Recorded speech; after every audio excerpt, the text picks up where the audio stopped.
Catch and persist spark के अंदर क्या है?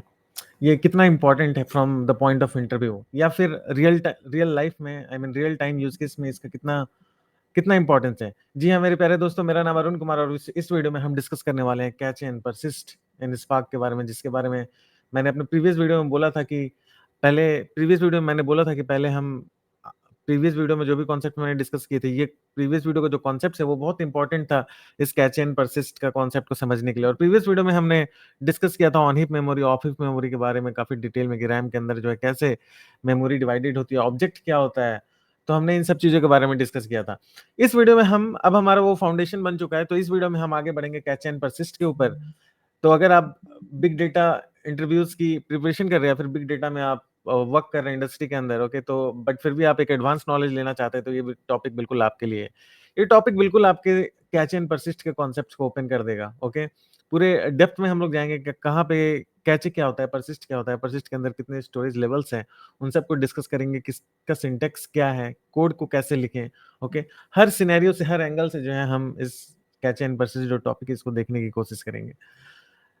तो आइए हम आगे बढ़ते हैं। और अगर आप आगे बढ़ने से पहले मैं आपको बता दूं कि अगर आप मेरे चैनल पे नए हैं तो आप जरूर मेरे चैनल को सब्सक्राइब कर ले, क्योंकि इस चैनल पे एकदम लेटेस्ट टेक्नोलॉजीज जो इंडस्ट्री के अंदर यूज हो रही है, लेटेस्ट आईटी टेक्नोलॉजीज आपके सामने लेकर आएंगे, जो आपको जॉब स्विच करने में, या फिर इंटरव्यू की प्रिपरेशन करने में, या फिर आप ऑलरेडी वर्किंग है तो आपके स्किल को एनहांस करने में काफी जो है काफी हेल्पफुल होगा। काफी हाई क्वालिटी और टू द पॉइंट कंटेंट्स जो है हम आपके सामने लेके आ रहे हैं, ओके। और इस अगर आपको नहीं मालूम होगा तो इस अगर आप मेरे चैनल पे फर्स्ट टाइम आए हैं, तो इस पूरे वीडियो सीरीज में हम स्पार्क के ऊपर काफी इन डेप्थ डिस्कशन कर रहे हैं। आप जरूर जो है, अगर आप बिग डेटा की प्रिपरेशन कर रहे हैं तो जरूर जो है आप पूरे प्रीवियस वीडियोस को गो थ्रू करें। और इस वीडियो को देखने से पहले एक रिकमेंडेशन है कि आप प्रीवियस वीडियो को जरूर देखें, क्योंकि प्रीवियस वीडियो से ये वीडियो जो है लिंक करता है। प्रीवियस वीडियो में मैंने जो कॉन्सेप्ट बताए हैं,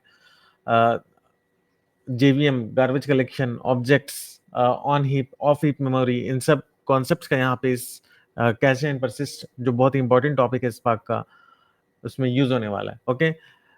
मैक्सिमम इंटरव्यूज जो बिग डेटा के ऊपर चलेंगे जिसमें स्पार्क एक टॉपिक होगा, उसमें आपसे कैच एंड परसिस्ट पूछा ही जाएगा, तो आप बिल्कुल भी अफोर्ड नहीं कर सकते हो इस टॉपिक को मिस करना, ओके। अब मैं क्विकली अपने स्क्रीन शेयर करता हूँ, अपने डिस्कशन को हम आगे बढ़ाते हैं।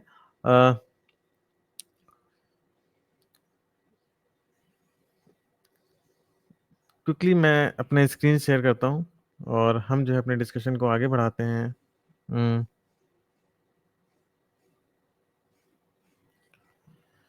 यस, तो आई होप कि आपको मेरा स्क्रीन विजिबल होगा। मैं अपने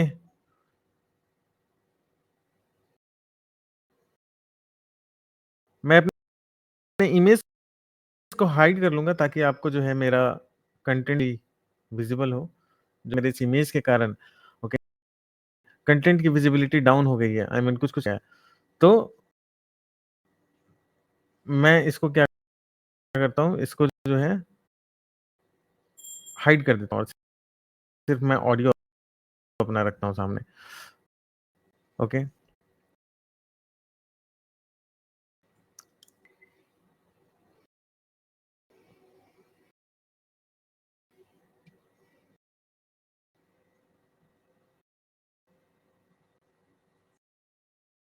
थोड़ा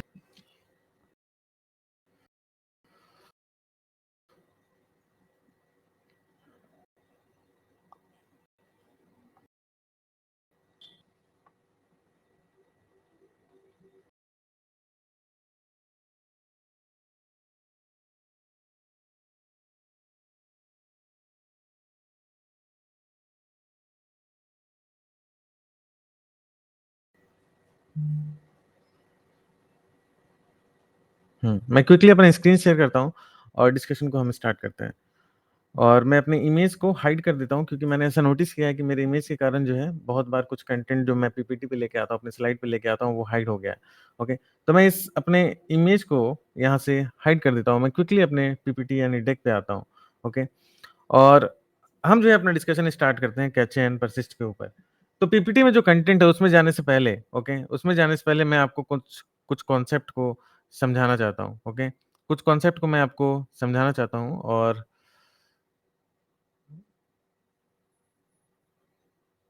कुछ कॉन्सेप्ट को मैं आपको समझाना चाहता हूँ और क्विकली मैं उस कॉन्सेप्ट के ऊपर आता हूँ, ओके।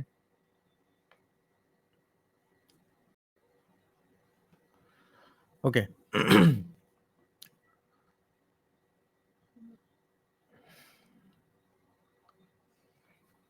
ओके। तो जैसा कि यहाँ मैंने टॉपिक का नाम दिया है कैच एंड परसिस्ट, ओके? ये जो पीपीटी के ऊपर मैंने जो रखा कंटेंट रखा है, इसके ऊपर जाने से पहले मैं सबसे पहले इसके कुछ थ्योरेटिकल कॉन्सेप्ट्स को कुछ कॉन्सेप्चुअल चीज़ों को डिस्कस करता हूँ, ओके? एक कैच एंड परसिस्ट क्या है? इसको हम कब यूज़ करते हैं? तो सबसे पहले हम ये देखते हैं कि कैच एंड परसिस्ट को कब यूज़ करते हैं, उसके बाद हम देखते हैं कि कैचे कब यूज़ करेंगे और परसिस्ट कब यूज़ करेंगे, ओके? ये दोनों होता क्या है और कैचे कब यूज़ करेंगे और परसिस्ट कब यूज़ करेंगे? सबसे पहले ये देखते हैं कि इसका यूज़ हम क्यों करते हैं? Why? What is the purpose of using this catch and persist? Okay? तो सपोज दैट आपके पास एक डेटा फ्रेम है, ओके?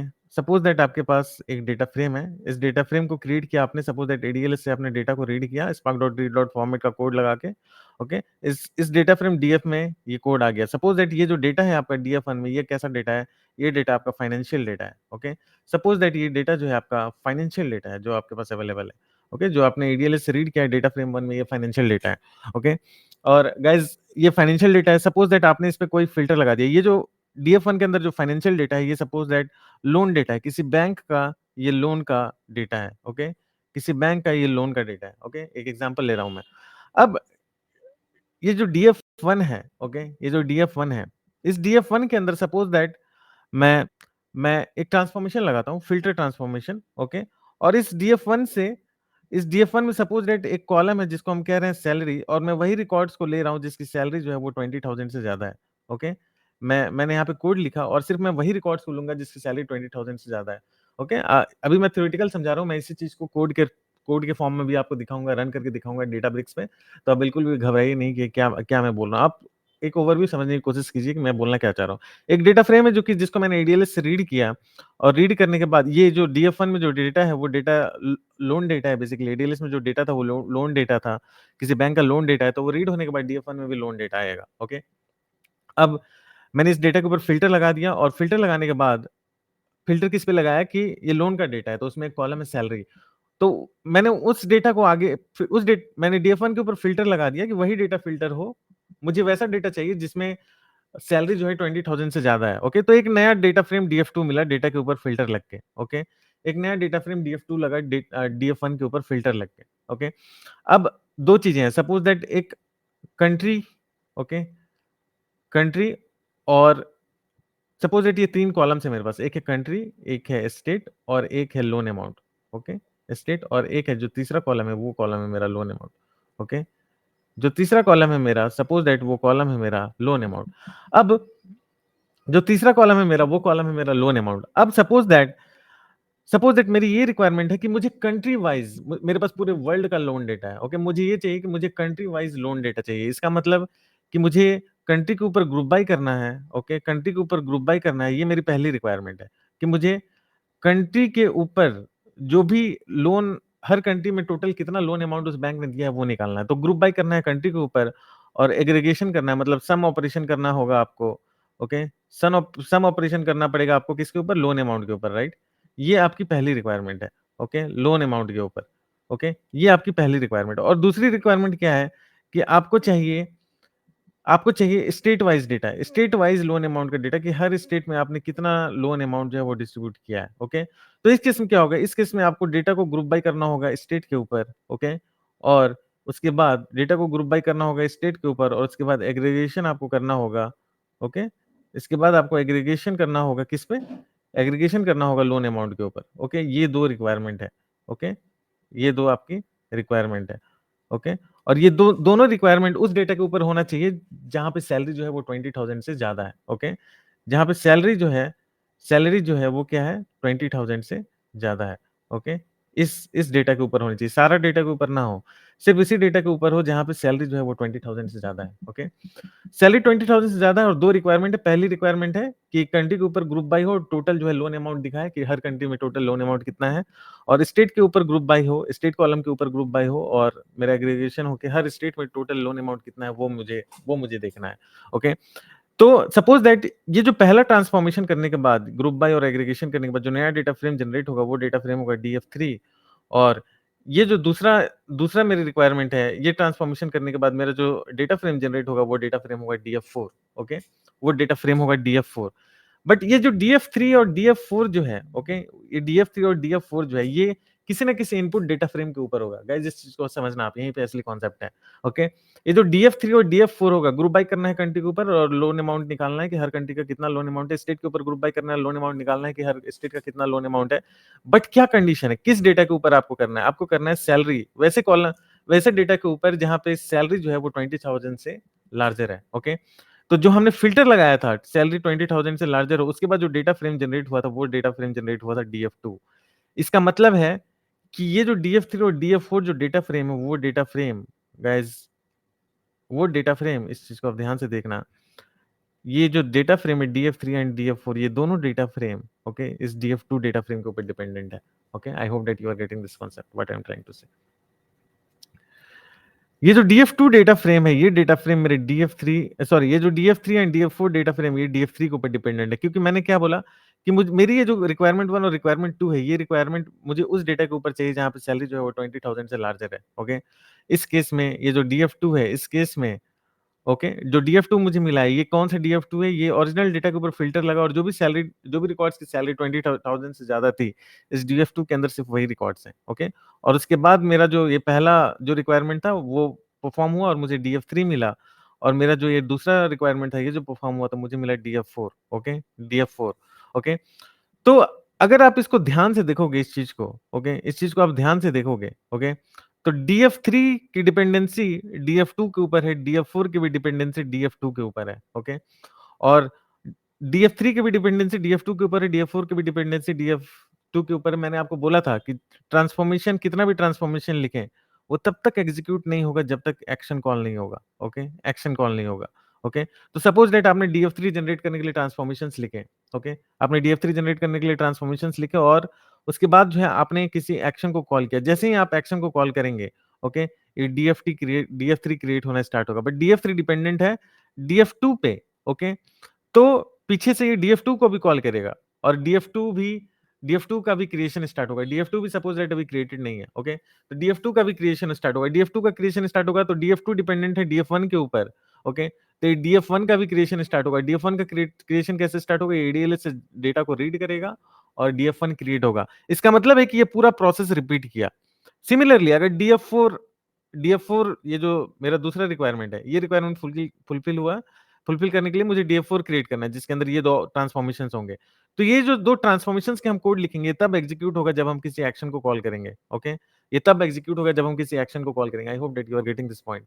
ओके, और जब हम एक्शन को कॉल करेंगे तब एक्चुअली में ट्रांसफॉर्मेशन का कोड एग्जीक्यूट होगा। ये जो इन दो ग्रुप बाय और एग्रीगेशन के लिए जो हम कोड लिखेंगे वो कोड एग्जीक्यूट होना स्टार्ट होगा, और DF2 डेटा फ्रेम को एज इनपुट लेगा और DF1 डेटा फ्रेम को एज इनपुट लेगा, और और इस केस में भी ये क्या करेगा? ये ADLS से डेटा को रीड करेगा। ओके, तो इसका मतलब इस केस में भी क्या होगा? इस केस में भी ये पूरा का पूरा प्रोसेस जो है, पूरा का पूरा प्रोसेस जो है रिपीट होगा। ओके, मतलब DF3 जनरेट करने में भी ये पूरा का पूरा प्रोसेस रिपीट हो रहा है। DF1 से डेटा रीड हो रहा है, फिर DF2 का फॉर्म क्रिएशन हो रहा है, फिर DF2 से फिर DF3 बन रहा है, और DF4 के भी क्रिएशन में ये पूरा का पूरा जो प्रोसेस है पीछे का, वो पूरा प्रोसेस रिपीट हो रहा है। मतलब डेटा आपका DF1 में रीड हो रहा है, फिर DF2 क्रिएट हो रहा है, और फिर DF2 से आपका DF4 बन रहा है। मतलब ये जो DF2 का क्रिएशन तक का स्टेप है, ये स्टेप जो है दोनों के अंदर जो है कॉमन है। ओके, दोनों के अंदर कॉमन है। आप इस चीज को ध्यान से समझना। ये DF2 तक जो क्रिएशन का स्टेप्स है, वो DF2 के क्रिएशन का स्टेप्स जो है वो इस DF3 और DF4 दोनों के क्रिएशन में कॉमन है। तो ये जो स्टेप्स, ये जो DF2 का क्रिएशन जो स्टेप्स है, ये दोनों में रिपीट हो रहा है। तो हम क्या कर सकते हैं? हम इस जगह को, इस DF2 को कैचे या फिर परसिस्ट कर सकते हैं। ओके, कैचे या फिर परसिस्ट कर सकते हैं। ओके, कैचे या फिर परसिस्ट कर सकते हैं। कैचे एंड परसिस्ट को यूज करने से होगा ये, okay guys, cache and persist को यूज करने से होगा ये कि ये जो DF2 है, ओके, ये जो DF2 है, ये DF2 जो है ये बार-बार क्रिएट नहीं होगा। अभी क्या होगा? जब DF3 हम क्रिएट कर रहे थे, DF3 का मैंने कोड लिखा और एक्शन कॉल किया, तुरंत ये पीछे जाएगा, पीछे गया। ओके, ये पीछे गया और DF1 क्रिएट करने की कोशिश करेगा ADLS से डेटा रीड करके। उसके बाद ये DF2 क्रिएट करेगा। उसके बाद इसके बाद DF3 जो है इस DF2 को यूज कर पाएगा। उसी तरीके से जब DF4 का क्रिएशन करने का हम लोगों ने ट्रांसफॉर्मेशन लिखा और एक्शन कॉल करेंगे, तो ये फिर से पीछे जाएगा, और पीछे जाने के बाद ओके DF1 को क्रिएट करेगा, और फिर जो है DF1 को क्रिएट करेगा, फिर जो है ये DF2 को क्रिएट करेगा और उसके बाद जो है ये DF4 क्रिएट होगा। मतलब DF1 और DF2 क्रिएशन का स्टेप बार-बार हो रहा है, तो उससे बेहतर है कि हम लोग क्या कर सकते हैं, इस DF2 को मेमोरी में कैच कर सकते हैं, क्योंकि रिकॉर्ड तो सेम ही होगा, राइट? DF2 में दोनों के केस में रिजल्ट सेम होगा, राइट? क्योंकि DF2 के अंदर हम लोगों ने क्या किया है, डेटा को फ़िल्टर किया है कि जिस मेरे डेटा की सैलरी अगर 20,000 से अधिक होगी, ओके? डेटा की सैलरी, डेटा में जो भी रिकॉर्ड्स की सैलरी 20,000 से अधिक होगी, वही रिकॉर्ड्स मेरे DF2 में आए। तो दोनों ही केस में, चाहे DF3 बने, चाहे DF4 बने, दोनों केस में DF2 में जो रिकॉर्ड्स होंगे, वो रिकॉर्ड सेम होंगे, okay? I hope that you are getting this point. ये रिकॉर्ड सेम होंगे, तो हम कर क्या सकते हैं, हम इस DF2 को कैचे और परसिस्ट, कैचे या फिर बोलो आप परसिस्ट, इन दोनों में से कुछ भी कर सकते हैं, ओके? जैसे ही हम कैचे या फिर परसिस्ट करेंगे, ओके, हमारा जो ये डेटा फ्रेम है, ये जो DF2 है, ये DF2 जो है मेमोरी के अंदर स्टोर हो जाएगा। मेमोरी या फिर डिस्क के अंदर स्टोर हो जाएगा। डिस्क, मेमोरी या फिर डिस्क के अंदर जो है क्या होगा, ये स्टोर हो जाएगा। जब मैं मेमोरी बोलूँ इसका मतलब रैम, डिस्क बोलूँ इसका मतलब हार्ड डिस्क या फिर एसएसडी, ओके? हार्ड डिस्क या फिर एसएसडी, मेमोरी मतलब RAM, okay? I hope that you are getting this point. तो जब मैं मेमोरी बोलूँ, सॉरी, जब मैं यहाँ पे जब हम इस DF2 को कैच या फिर परसिस्ट कर देंगे, तब क्या होगा, हमारे जो DF2 है, वो मेमोरी के अंदर कैच हो जाएगा या फिर परसिस्ट हो जाएगा। आई मीन दोनों जो है, या तो मेमोरी में चला जाएगा मेरा DF2 या फिर डिस्क में चला जाएगा, या फिर दोनों में रहेगा, मेमोरी में भी रहेगा, डिस्क में भी रहेगा। इसके बारे में अभी हम डिटेल में डिस्कस करेंगे। कहने का मतलब है कि जो DF2 का कैलकुलेशन ये DF3 और DF4 के कैलकुलेशन के लिए अलग-अलग नहीं होगा। अभी क्या हो रहा था, DF3 के कैलकुलेशन के लिए अलग हो रहा था और DF4 के कैलकुलेशन के लिए अलग हो रहा था। अब मैंने इसको अगर कैच कर दिया, तो ये मेमोरी में चला गया DF2, ओके? अब जो है ये DF3 एंड DF4 का कैलकुलेशन अलग-अलग नहीं होगा। मैं थोड़ा-सा इसको इरेज़ करता हूँ और उसके बाद फिर से आपको बताता हूँ। अब जो है क्या होगा, ये जो DF1 है, जिसमें आपने ADLS से डेटा रीड करके आपने DF1 बनाया था, ओके? और उसके बाद आपने DF2 बनाया था और इसके बाद आपने DF3 एंड DF4 बनाया था, right? DF3 and DF4, okay? अब अगर हमने इस DF2 को, ये DF2 को यहाँ तक के स्टेप को कैच कर दिया, ओके? कैच कर दिया या फिर परसिस्ट कर दिया, ओके? कैच कर दिया फिर परसिस्ट कर दिया, बट दोनों में डिफरेंस अभी हम डिस्कस करेंगे इसके आगे वाले स्लाइड में, ओके? तो जैसे ही हमने कैच या परसिस्ट कर दिया, तो जब DF3 क्रिएट होगा, तो इसको बस ये मेमोरी में DF2 अवेलेबल रहेगा, ओके? मेमोरी या फिर डिस्क के अंदर ये जो DF2 है, ओके? ये अवेलेबल रहेगा। तो इसको DF2 वापस से क्रिएट करने की जरूरत नहीं पड़ेगी। DF2 क्रिएट कैसे हुआ था? DF2 फिल्टर ऑपरेशन अप्लाई करने के बाद क्रिएट हुआ था, राइट? हमने सैलरी कॉलम के ऊपर फिल्टर ऑपरेशन लगाया था और वैसे रिकॉर्ड्स को लिया था जहां पे सैलरी जो है वो 20,000 से अधिक हो, okay? I hope that you are getting this point. हमने सैलरी कॉलम के ऊपर फिल्टर लगाया था और वैसे रिकॉर्ड्स को लिया था जहां पे सैलरी जो है वो 20,000 से अधिक हो, और जो रिकॉर्ड्स आया था, जो फिर फिल्टर लगाने के बाद जो रिकॉर्ड्स आया था, वो DF2 बना था, राइट? तो हम क्या कर रहे हैं, अब इस DF2 को यहाँ पे कैच कर दिया हमने मेमोरी के अंदर या फिर डिस्क के अंदर। कैच कर दिया मतलब स्टोर कर दिया। अब ये जो DF2 का कैलकुलेशन जो होगा, ये बार-बार नहीं होगा, ओके? ये DF2 का कैलकुलेशन जो होगा, ये DF3 में भी DF2 यूज़ हो रहा था, DF4 में भी DF2 यूज़ हो रहा था, ओके? और जब हम DF तो ये अगर DF2 मेमोरी में कैच हो गया, ओके? ये DF2 अगर मेमोरी में कैच हो गया, तो ये जो कैलकुलेशन है, ओके? ये जो पूरा प्रोसेस है कि DF1 से रीड करना, फिर फ़िल्टर लगाना, फिर DF2 बनना, ओके? ये 2 बार हो रहा था, DF3 के लिए अलग एंड DF4 के लिए अलग। ये अब 2 बार नहीं होगा, ये सिर्फ़ कितनी बार होगा? ये सिर्फ़ और सिर्फ़ अब 1 बार होगा। जैसे ही हमने इसको मेमोरी में कैच कर दिया या फिर परसिस्ट कर दिया, तो ये कैलकुलेशन एक बार ही होगा। अब जो है DF3 बनाना होगा, तो डायरेक्ट मेमोरी से ये डेटा आएगा और DF3 का क्रिएशन हो जाएगा, और DF4 बनाना होगा, डायरेक्ट मेमोरी से ये डेटा आएगा और DF4 का क्रिएशन हो जाएगा, ओके? पहले केस में क्या हो रहा था, अगर DF3 बनाना हो रहा था, तो पीछे जा रहा था DF2। अब DF2 पता चला कि DF1 पे डिपेंडेंट है और उसपे फ़िल्टर लग के ये बनाया, तो ये जाके DF1 को पहले क्रिएट कर रहा था। DF1 क्रिएट करने के लिए ये क्या कर रहा था, ADLS से डेटा को रीड कर रहा था, ओके? उसी तरीके से पूरा प्रोसेस जो है ADLS रीडिंग तक ये DF4 के क्रिएशन में भी हो रहा था, ओके? बट जैसे ही हमने कैच कर दिया ये जो रिपीटेड डेटा फ्रेम है, ओके? ये DF2 क्या था, ये रिपीटेड डेटा फ्रेम था। ये दोनों डेटा फ्रेम के अंदर, ओके? दोनों DF3 या फिर DF4 के क्रिएशन में बार-बार यूज़ हो रहा था, राइट? तो ये रिपीटेड डेटा फ्रेम है। तो अगर कोई रिपीटेड डेटा फ्रेम है, ओके? ये रिपीटेड डेटा फ्रेम है, तो इसको बार-बार कैलकुलेट करने से अच्छा है एक बार कैलकुलेट करें, उसको मेमोरी में स्टोर कर दें और स्टोर करने के बाद जो है हम अपने नेक्स्ट स्टेप्स में, नेक्स्ट प्रोसेसेस में यूज़ कर पाएँ। और यही जो है हमारा ये जो कैच एंड परसिस्ट का जो कॉन्सेप्ट है स्पार्क के अंदर, यही काम करता है। हमारे जो इंटरमीडिएट रिजल्ट्स हैं, इंटरमीडिएट रिपीटेड रिजल्ट्स जो हैं, ओके? कैच एंड परसिस्ट, हमारे जो इंटरमीडिएट रिपीटेड रिजल्ट हैं, उसको जो है वो क्या करता है, उसको जो है वो क्या करता है, intermediate repeated results, okay, repeated results जो हैं उसको जो है क्या करता है, उसको ये मेमोरी में स्टोर कर देता है, ताकि जो है उस जो इंटरमीडिएट रिजल्ट है उसका कैलकुलेशन बार बार ना हो। ये DF2 मेरा इंटरमीडिएट रिजल्ट है, ओके, इसको मेमोरी में स्टोर कर दिया ताकि इस DF2 का कैलकुलेशन बार बार ना हो। Okay, I hope that you are getting this point. अब हम अपने इस नेक्स्ट स्लाइड में चलते हैं और यहाँ पे एक अच्छा सा मैंने डिफिनेशन दे दिया है। In Apache Spark both cache and persist are used to store intermediate data like RDD और डेटा फ्रेम, दोनों के ऊपर ये अप्लाई होता है, cache and persist in memory so that it doesn't get recomputed every time you use it। Okay, यहाँ बहुत ही clearly मैंने मेंशन कर दिया है ताकि आप लोगों के लिए काफी हेल्पफुल रहे कि cache and persist are used to store intermediate data, intermediate data को स्टोर करने के लिए यूज में आता है मेमोरी के अंदर, so that it doesn't get recomputed every time you reuse it, so that कि इसका कैलकुलेशन बार बार नहीं हो जब जब आप इसको यूज करें। मैंने आपको बहुत इजीली जो है एग्जांपल बताया, राइट, मैंने आपको बताया राइट कि DF1 क्रिएट हो रहा है, डेटा EDLS से रीड हो रहा है तब, ओके, और फिर DF2 क्रिएट हो रहा है फिल्टर लगाने के बाद, ओके, और फिर जो है DF3 क्रिएट हो रहा है, DF2 क्रिएट हो रहा है क्या लगाने के बाद, फिल्टर लगाने के बाद, ओके। उसी तरीके से अगर मुझे DF4 क्रिएट होना होता तो ये पूरा प्रोसेस फिर से रिपीट करता, ओके, EDLS से डेटा रीड होता, डेटा के ऊपर फिल्टर लगता और DF2 क्रिएट होता और उसके बाद जो है DF3 का क्रिएशन करता।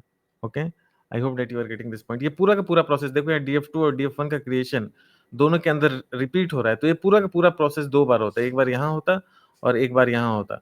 तो इंस्टेड ऑफ ये प्रोसेस 2 बार हो, ये प्रोसेस क्यों ना एक बार किया जाए, और एक बार करने के लिए हम क्या करेंगे, जैसे DF1 में डेटा रीड हुआ, ओके, EDLS, फिर ये DF2 बना और ये बना DF3, ओके, और यहीं से बन गया DF4, okay.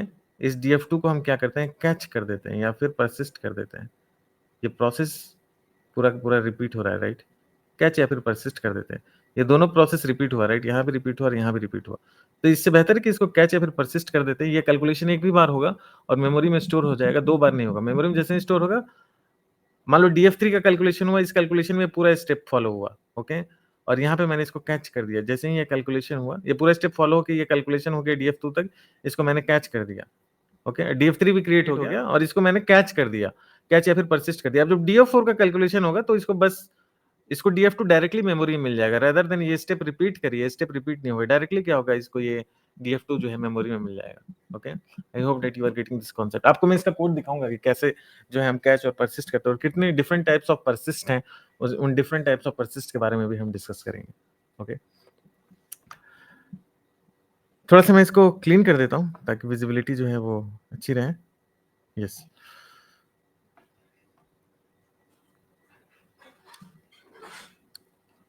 okay, we can mark an RDD data frame to be persisted using persist और कैचे मेथड से हम लोग डेटा फ्रेम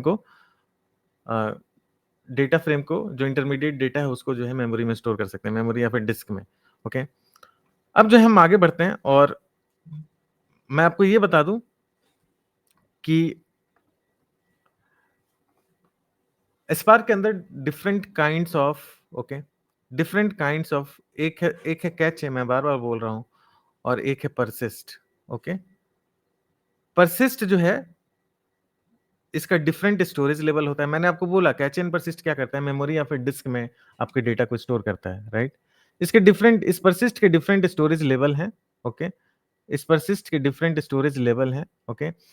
और कैचे के केस में अगर हम RDD को कैचे कर रहे हैं तो वो मेमोरी में स्टोर करता है, ओके, मेमोरी ओनली, सिर्फ मेमोरी में स्टोर करता है, मेमोरी मतलब रैम। और रैम में भी ऑन हीप मेमोरी, ओके, मैंने आपको बोला था कल कि आपका रैम जो है on heap end of heap memory में डिवाइडेड होता है।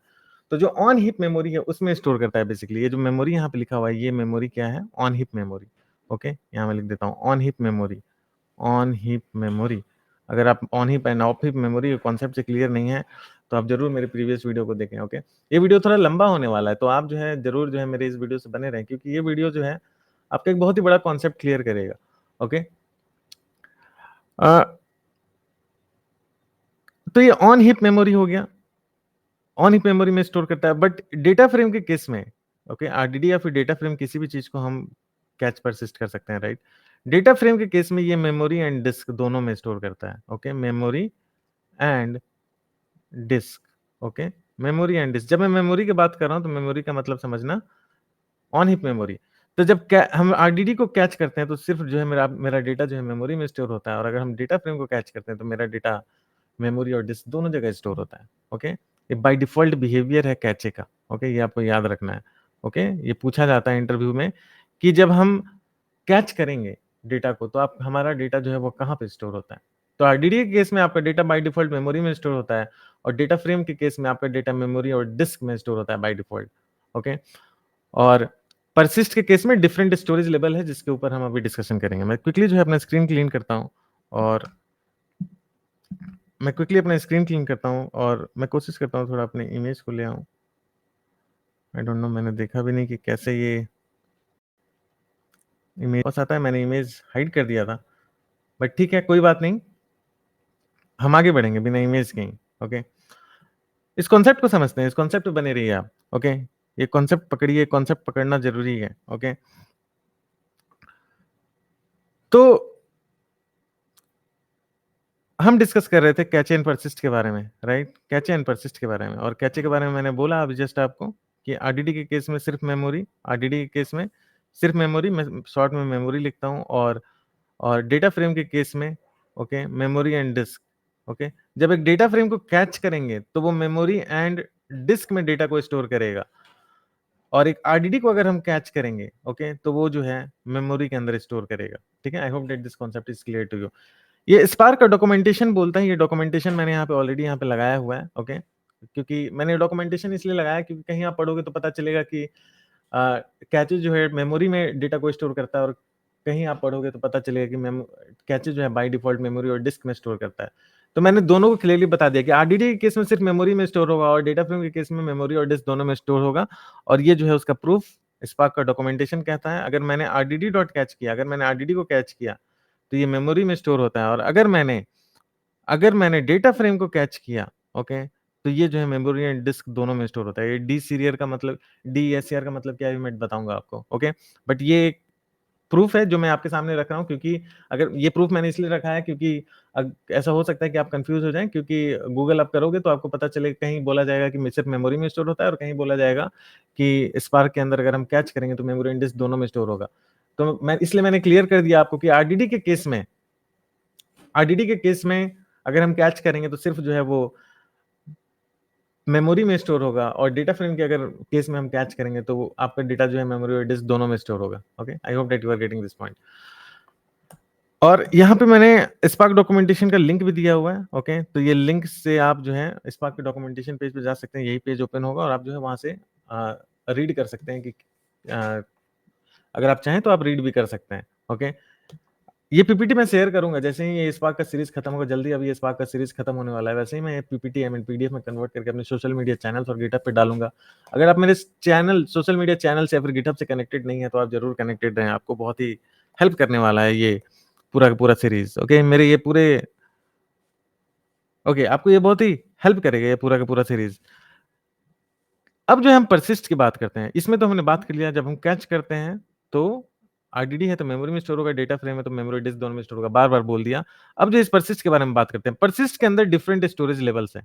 ओके, परसिस्ट के अंदर डिफरेंट स्टोरेज लेवल्स हैं। ओके, परसिस्ट के अंदर डिफरेंट स्टोरेज लेवल है, मतलब स्टोरेज के डिफरेंट लेवल है, या तो मेमोरी में स्टोर करेंगे, या तो डिस्क में स्टोर करेंगे, या फिर मेमोरी डिस्क दोनों में स्टोर करेंगे। ओके, या तो सीरियलाइज्ड वे में स्टोर करेंगे, या तो डीसीरियलाइज्ड वे में स्टोर करेंगे। ओके, डीसीरियलाइज्ड वे में स्टोर करेंगे। ये सीरियलाइज्ड और डीसीरियलाइज्ड का मतलब क्या है अभी मैं आपको बताऊंगा। या फिर रेप्लिकेट, डेटा को हम रेप्लिकेट करके स्टोर करेंगे। ओके, डेटा सेफ्टी के लिए कि अगर आपका सिस्टम क्रैश कर जाए तो आपका डेटा सेफ रहे, फॉल्ट टॉलरेंट रहे। ओके, तो डेटा को रिप्लिकेट करेंगे। तो ये 3-4 चीजों के अराउंड, ये 5 चीजों के अराउंड, या तो डेटा को मेमोरी में स्टोर करें, या डिस्क में सीरियलाइज, डीसीरियलाइज, या फिर रिप्लिकेट कर रहे हैं। एक और चीज है जिसको हम बोल रहे हैं ऑफ हीप, इसमें भी हम डेटा को स्टोर करते हैं परसिस्ट के केस में। Okay, of heap. या तो मेमोरी में स्टोर करेंगे या डिस्क में, या फिर दोनों के कॉम्बिनेशन में, या फिर सीरियलाइज्ड में, या फिर डीसीरियलाइज्ड में, या फिर डेटा को रेप्लिकेट भी करेंगे, 2 जगह कॉपी हो सेम डेटा, 3 जगह कॉपी हो सेम डेटा, या फिर डेटा को हम ऑफ हीप में स्टोर करेंगे। ये मल्टीपल केसेस हैं परसिस्ट के साथ। ओके, और सारे केसेस को हम डिस्कस करेंगे डेप्थ में। ये वीडियो लंबा जाएगा, बट थोड़ा-सा आपको बने रहना पड़ेगा। एक बार आपने अगर ये वीडियो देख लिया, ओके, तो फिर आपका एक बार अगर आपने ये वीडियो देख लिया, तो फिर आपका पूरा का पूरा कॉन्सेप्ट जो है ओपन हो जाएगा कैचे एंड स्पार्क का। आपको कभी भी प्रॉब्लम नहीं आएगी कैचे एंड स्पार्क के अंदर। ओके, तो आप ज़रूर इस वीडियो को देखना, बहुत मेहनत लगती है ये सब वीडियो बनाने में, तो आप ज़रूर जो है अपने थॉट्स जो है इस वीडियो के कमेंट सेक्शन में भी देना। मैं पर्सनली जो है सारे कमेंट्स को रीड करता हूँ। ओके, तो अब जो है हम मेमोरी की बात करते हैं, और मैंने आपको बोला कि जब मैं मेमोरी लिखूं तो आप समझ जाना कि रैम की मैं बात कर रहा हूं। रैम, और रैम में भी कौन सा रैम, मैंने बोला कि रैम के अंदर on heap end of heap दोनों मेमोरी होती है, तो on heap memory. Okay, RAM में भी on heap memory. Okay, on heap memory, RAM में भी मैं ऑन हीप मेमोरी की बात कर रहा हूं। मैं थोड़ा सा इसको क्लीन कर देता हूं ताकि क्लियर रहे। रैम में भी मैं बात कर रहा हूं ऑन हीप मेमोरी की। तो जब मैं मेमोरी ओनली का यूज हो रहा है, तो मेमोरी ओनली मतलब अगर मैं इंटरमीडिएट रिजल्ट को मेमोरी में स्टोर करना चाहता हूं, तो मैं उसके लिए जो पैरामीटर यूज करूंगा वो यूज करूंगा मैं मेमोरी ओनली। ओके, मैं जो पैरामीटर यूज करूंगा वो पैरामीटर में यूज करूंगा मेमोरी ओनली। ओके, और अब दूसरे केस में आते हैं, मेमोरी ओनली सीरियलाइज्ड। अगर मेरे परसिस्ट के अंदर जो पैरामीटर पास हो रहा है, ओके, परसिस्ट के अंदर जो पैरामीटर पास हो रहा है वो पैरामीटर पास हो रहा है मेमोरी ओनली सीरियलाइज्ड। तो इसका मतलब है कि मेमोरी परसिस्ट के अंदर जो मैं पैरामीटर पास करूंगा मेमोरी ओनली सीरियलाइज्ड, तो इस केस में भी आपका डेटा जो है रैम के अंदर ही स्टोर होगा ऑन हीप मेमोरी में, बट सीरियलाइज्ड फैशन में। ओके, दो चीज होता है, एक होता है सीरियलाइज्ड और एक होता है डीसीरियलाइज्ड। ओके, एक होता है सीरियलाइज्ड और एक होता है डीसीरियलाइज्ड। ओके, डीसीरियलाइज्ड, डीसीरियलाइज्ड का मतलब है original data in the form of object. Okay, object के फॉर्म में आपका डेटा स्टोर हो रहा है मेमोरी के अंदर। और सीरियलाइज्ड का मतलब है कि आपका डेटा सीरियलाइज्ड हो गया है। ओके, सीरियलाइज्ड हो गया, सीरियलाइज्ड हो गया। ओके, ऑब्जेक्ट तो ठीक है कि मेमोरी के अंदर आपका data as it is, I mean in the form of object जो है आपका डेटा स्टोर हो रहा है, बट सीरियलाइज्ड होने का मतलब क्या है? एक मेरे पास डायग्राम है जो मैंने रखा है जस्ट सिर्फ आपको दिखाने के लिए कि जब हम सीरियलाइजेशन टर्म का यूज करें तो इसका मतलब क्या होता है। मैं क्विकली जो है उस पीपीटी को खोल कि सीरियलाइजेशन का क्या मतलब है। जैसे कि ये डेटा है, ओके, इसको मैंने जो है यहाँ पे सीरियलाइज किया कुछ कोड लेके, पिकल डॉट डम्स डेटा, और यहाँ जो है डेटा सीरियलाइज हो गया। जब सीरियलाइज हो गया तो देखो इस टाइप का कुछ बाइनरी फॉर्मेट में आपका डेटा स्टोर होता है। ओके, इस टाइप का कुछ बाइनरी फॉर्मेट में आपका डेटा मेमोरी के अंदर स्टोर होता है। ये डेटा है, राइट, ये डेटा है। और इसको जब मैंने सीरियलाइज किया, ओके, तो आपका डेटा कुछ इस तरीके से बाइनरी फॉर्मेट के अंदर स्टोर होगा। और जब इसको डीसीरियलाइज हमने कर दिया, पिकल डॉट लोड सीरियलाइज, तो यहाँ पे आपका डेटा डीसीरियलाइज हो गया। फिर जब मैंने इसको प्रिंट किया, प्रिंट डीसीरियलाइज, तो देखो आपका डेटा जो है ओरिजिनल फॉर्मेट में आ गया। तो इसी को कहते हैं सीरियलाइजेशन एंड डीसीरियलाइजेशन। ओके, ये प्रोसेस है serialisation. Okay, serialisation. Okay, serialisation, और ये प्रोसेस है अगर ओरिजिनल ऑब्जेक्ट्स के फॉर्म में अगर मेरा डेटा स्टोर हो रहा है तो इसको हम कहेंगे deserialization. Okay, I hope that you are getting this point, deserialization. तो अगर हमें डेटा को रीड करना होगा तो डीसीरियलाइजेशन के में अगर कोई डेटा स्टोर होगा तो वो डेटा स्लो रीड होगा। क्यों? क्योंकि ये बाइनरी फॉर्मेट में ये डेटा स्टोर है, राइट? सीरियलाइज़ फॉर्म में डेटा स्टोर है। अगर इस डेटा को मुझे रीड करना होगा तो ये वापस से ऑब्जेक्ट फॉर्म में कन्वर्ट होगा। ओके, ये डीसीरियलाइज़्ड होगा। ये जो सीरियलाइज़्ड डेटा है ये डीसीरियलाइज़्ड होगा और उसके बाद हम उसको देख पाएँगे, राइट? इसलिए अगर कोई डेटा सीरियलाइज़्ड फॉर्म में स्टोर है तो वहाँ पे जो डेटा की रीडिंग होती है वो स्लो हो जाती है। बट अगर कोई डेटा डीसीरियलाइज़्ड है तो यहाँ पे मेमोरी तो ज़्यादा लगेगा सीरियलाइज़्ड डेटा को स्टोर करने के लिए, स्पेस ज़्यादा लगेगा, बट रीडिंग जो है और रीडिंग जो है, रीडिंग भी फास्ट होगा। मेमोरी ज़्यादा लगेगा, ये एक डिमेरिट है कि मेमोरी ज़्यादा कंज़्यूम करेगा, बट डेटा की रीडिंग जो है फास्ट होगी। सीरियलाइज़ेशन के केस में मेमोरी कम रहेगा, ओके, मेमोरी कम कंज़्यूम करेगा, बट डेटा को जो रीडिंग है, वो रीडिंग जो है वो स्लो रहेगा, ओके। डेटा की जो रीडिंग है, वो रीडिंग जो है वो क्या रहेगा? डेटा की जो रीडिंग है, वो रीडिंग भी स्लो रहेगा, ओके। तो सीरियलाइजेशन का ये फायदा तो है कि मेमोरी का कंजम्पशन कम होगा, बट डेटा को अगर रीड करने की कोशिश की जाएगी तो रीड ऑपरेशन भी स्लो रहेगा। क्यों? क्योंकि ये वापस से ऑब्जेक्ट फॉर्म में कन्वर्ट होगा, ऑब्जेक्ट मतलब ओरिजिनल डेटा के फॉर्म में, और उसके बाद जो है हम इसको रीड कर पाएंगे। ओके, बट इस केस में अगर डेटा मेरा ऑब्जेक्ट्स के फॉर्म में स्टोर है तो इस केस में जो है हम क्या कर सकते हैं, डायरेक्ट डेटा को रीड कर सकते हैं। ओके, थोड़ा सा डिमेरिट ये है कि इस केस में जो है इस केस में मेमोरी कंजम्पशन हाई है। ओके, इस केस में क्या है, मेमोरी कंजम्पशन हाई है। ओके, तो हम क्विकली यहाँ पे आते हैं। आई होप कि आपको सीरियलाइजेशन एंड डीसीरियलाइजेशन का मतलब समझ में आ गया होगा। मेमोरी ओनली सीरियलाइज, ये भी बिल्कुल ऊपर की तरह है, बट मेमोरी ओनली लिखा हुआ है, इसका मतलब यहाँ पे डेटा आपका डीसीरियलाइज फॉर्म में स्टोर हो रहा है, और मेमोरी ओनली एससीआर लिखा हुआ है, इसका मतलब यहाँ पे आपका डेटा सीरियलाइजेशन फॉर्म में स्टोर हो रहा है। ओके, ये memory only serialized, okay, memory कम कम कंज्यूम करेगा, ओके, बट ये और ये स्लो भी होगा, राइट, सॉरी इसको ऐसे लिखते हैं, ये मेमोरी ओनली सीरियलाइज्ड, ओके, ये क्या करेगा, ये मेमोरी जो है, मेमोरी को कम कंज्यूम करेगा, ओके, क्योंकि डेटा जो है आपका सीरियलाइज्ड फॉर्म में है, और डेटा रीडिंग जो है वो क्या होगा, डेटा रीडिंग का टाइम जो है वो बढ़ जाएगा, क्योंकि आपका डेटा सीरियलाइज्ड फॉर्म में है, तो डेटा जो रीड करने का टाइम जो है वो हाई रहेगा, ओके, डेटा रीड करने के टाइम या फिर बोलो सीपीयू टाइम वो हाई रहेगा। उसी तरीके से मेमोरी ओनली, यहाँ पे मेमोरी का कंजम्पशन ज्यादा होगा, राइट, क्योंकि डेटा जो है आपका इस केस में क्या है, डीसीरियलाइज्ड है, ओके, मतलब ओरिजिनल ऑब्जेक्ट्स के फॉर्म में डीसीरियलाइज्ड है, तो मेमोरी कंजम्पशन हाई रहेगा और डेटा रीडिंग का टाइम जो है यहाँ पे क्या होगा, घट जाएगा, मतलब ज्यादा फास्ट मैनर में मेमोरी ओनली अगर स्टोरेज लेवल में आपका डेटा स्टोर है तो ज्यादा फास्ट एक्सेस कर सकते हो आप उस डेटा को, ओके। उसी तरीके से मेमोरी ओनली टू, ये भी सेम है मेमोरी ओनली की तरह, ओके, आपका डेटा डीसीरियलाइज्ड फॉर्म में स्टोर है, ओके, डीसीरियलाइज्ड फॉर्म में स्टोर है, बट दो जगह स्टोर है, सेम डेटा का दो कॉपी बना हुआ है, ओके, यहाँ लिखा हुआ है same as memory only storage but replicate each partition to two cluster node, okay, हर पार्टीशन जो है वो दो क्लस्टर नोड पे रेप्लिकेट होता है, ओके। उसी तरीके से मेमोरी ओनली सीरियलाइज टू मतलब आपका डेटा सीरियलाइज्ड फॉर्म में स्टोर रहेगा, सीरियलाइज्ड फॉर्म में स्टोर रहेगा, और इसकी कॉपी दो बनेगी, इसकी कॉपी दो बनेगी, ओके। उसी तरीके से मेमोरी एंड डिस्क में आपका डेटा मेमोरी और डिस्क दोनों में स्टोर रहेगा, मतलब सबसे पहले आपका डेटा, सपोज दैट आपके पास 10 जीबी ऑफ डेटा है, जस्ट एग्जांपल ले रहा हूँ, ओके, और आपका 6 जीबी डेटा जो है मेमोरी में आ गया, मतलब रैम में आ गया, और जो 4 जीबी तब डेटा बचेगा वो कहाँ स्टोर होगा, वो डिस्क में ओवरफ्लो कर जाएगा, डिस्क में स्पिल कर जाएगा, ओके। जितना भी डेटा रैम के अंदर एडजस्ट हो सकता है वो पहले रैम के अंदर जाएगा, और रैम जैसे ही फुल होगा उसके बाद का डेटा जो है वो डिस्क के ऊपर जाएगा, okay. I hope that you are getting this point. और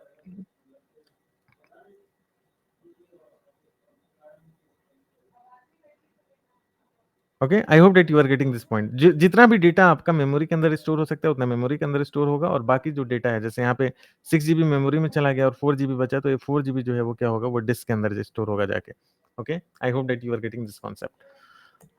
हम आगे बढ़ते हैं। मेमोरी एंड डिस्क सीरियलाइज्ड, इसका मतलब वही है कि अगर कुछ नहीं लिखा हुआ है, जैसे कि अगर आप देखोगे तो इन सब जगह पे कुछ नहीं लिखा है, सिर्फ मेमोरी ओनली, इसका मतलब होगा डेटा डीसीरियलाइज्ड फॉर्मेट में स्टोर हो रहा है।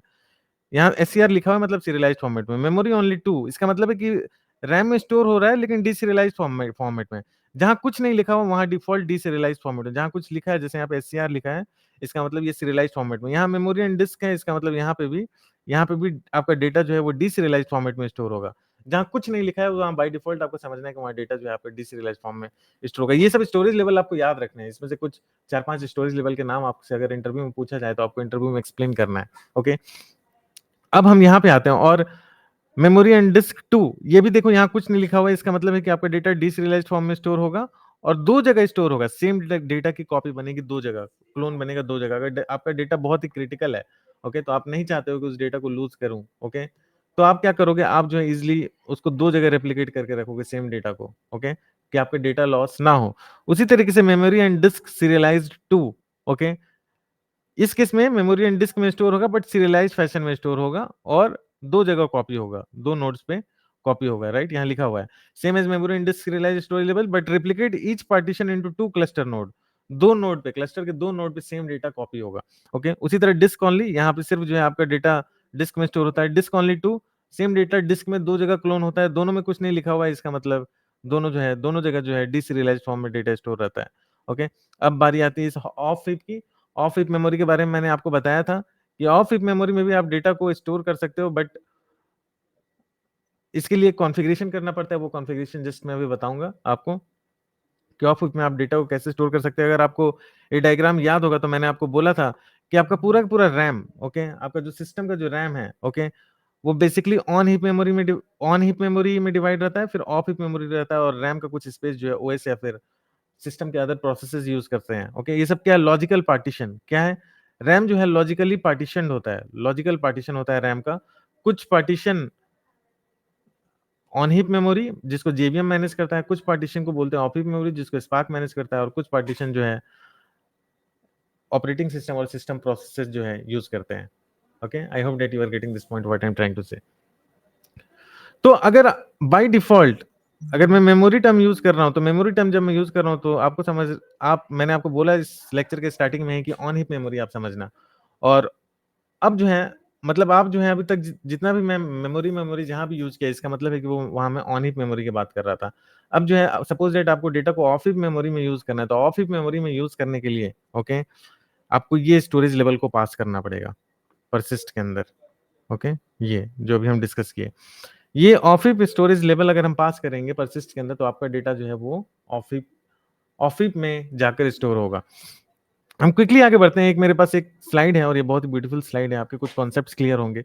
ओके, देखो अब ये वही चीज है जो स्टोरेज लेवल अभी हम डिस्कस किए, मेमोरी ओनली, राइट? ये यहाँ पे डिस्कस किया हमने, memory only. Okay, memory only space used, मैंने आपको बोला, मैंने आपको इनिशियली समझाया कि मेमोरी ओनली इसका मतलब डेटा जो है डीसीरियलाइज्ड है, तो स्पेस यूज्ड क्या होगा? हाई होगा। अगर डीसीरियलाइज्ड है डेटा, तो इसका मतलब सीपीयू से रीड, इसका मतलब उस डेटा को रीड करने का टाइम कम होगा, राइट? उस डेटा को हमें, वो डेटा ऑलरेडी डीसीरियलाइज्ड है तो उसको हमको, सीरियलाइज्ड होता है तो हम उसको डीसीरियलाइज करके रीड करते हैं, राइट? और अगर डेटा ऑलरेडी डीसीरियलाइज्ड है तब तो और अच्छा है, राइट? रीडिंग क्या होगा आपका? रीडिंग फास्ट होगा। तो सीपीयू टाइम क्या होगा आपका? सीपीयू टाइम होगा लो। ओके, सीपीयू टाइम होगा लो, मतलब डेटा को रीड करने का टाइम, डेटा को प्रोसेस करने का टाइम, वो क्या हो जाएगा? वो हो जाएगा लो। मतलब डेटा को डीसीरियलाइज करने की जरूरत नहीं है, डेटा ऑलरेडी सीरियलाइज्ड फॉर्म में, इसलिए सीपीयू टाइम यहाँ पे लो है।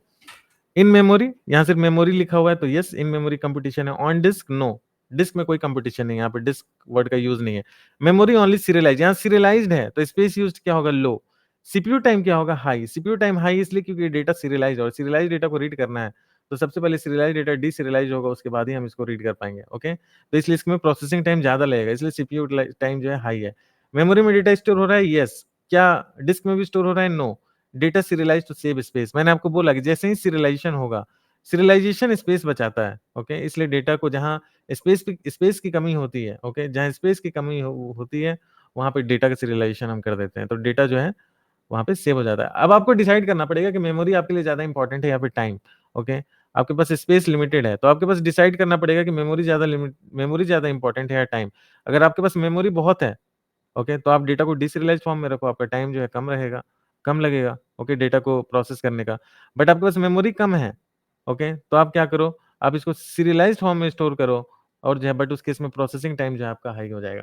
ओके, तो जैसा आपके पास रिसोर्सेज अवेलेबल है उसके हिसाब से आप अपने डेटा फ्रेम को, इंटरमीडिएट रिजल्ट जो डेटा फ्रेम्स है उसको जो है आप स्टोर कर सकते हैं। मेमोरी एंड डिस्क, यहाँ भी कुछ नहीं लिखा हुआ, इसका मतलब डीसीरियलाइज्ड फॉर्म है, यहाँ पे डेटा मेमोरी और डिस्क दोनों में स्टोर हो रहा है। इसका मतलब स्पेस यूज्ड हाई क्योंकि डेटा आपका डीसीरियलाइज्ड है। CPU time medium, okay, CPU time यहाँ मीडियम लिया हुआ है क्योंकि यहाँ पे डेटा जो है आपका डिस्क में भी स्टोर हो रहा है। डिस्क जब भी पिक्चर में आएगा, ओके, वहां पे इनपुट आउटपुट टाइम जो है बढ़ जाएगा। ओके, इनपुट आउटपुट टाइम, ठीक है। रैम फास्ट होता है, राइट? रैम फास्ट होता है, डिस्क क्या होता है? डिस्क स्लो होता है।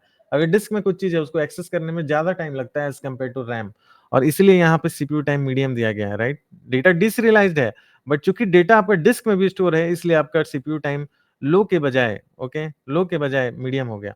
इन memory some and on disk some, memory में भी स्टोर हो रहा है डेटा और डिस्क में भी स्टोर हो रहा है। और आप जो है आपका डेटा मेमोरी में स्टोर हो रहा है, suppose that 10 GB of data है, आप 6 GB मेमोरी में स्टोर हो गया, जो बचा वो स्पिल कर जाएगा डिस्क में, जो बचा वो डिस्क के अंदर स्टोर हो जाएगा। ये चीज यहाँ लिखा हुआ है, splits to disk if data can not fit into worker node memory. Memory and disk serialize, ये सीरियलाइज है तो सीरियलाइज है इसका मतलब स्पेस कम यूज करेगा, सीपीयू टाइम हाई रहेगा क्योंकि सीरियलाइज है तो हाई टाइम टाइम ज्यादा लेगा। मेमोरी में डेटा स्टोर हो रहा है, डिस्क में डेटा स्टोर हो रहा है। ओके, अब जो है हम डिस्क ऑनली की बात करते हैं। ये डिस्क ऑनली में आप देखोगे इसका मतलब है कि डिस्क ऑनली, यहाँ कुछ नहीं लिखा हुआ है, इसका मतलब है कि आपका डेटा डीसीरियलाइज्ड है। ओके, डीसीरियलाइज्ड है। ओके, यहाँ पे मेमोरी नो है, मतलब मेमोरी में कोई डेटा स्टोर नहीं होता, यहाँ पे डिस्क के अंदर स्टोर होता है, डिस्क के अंदर यस है।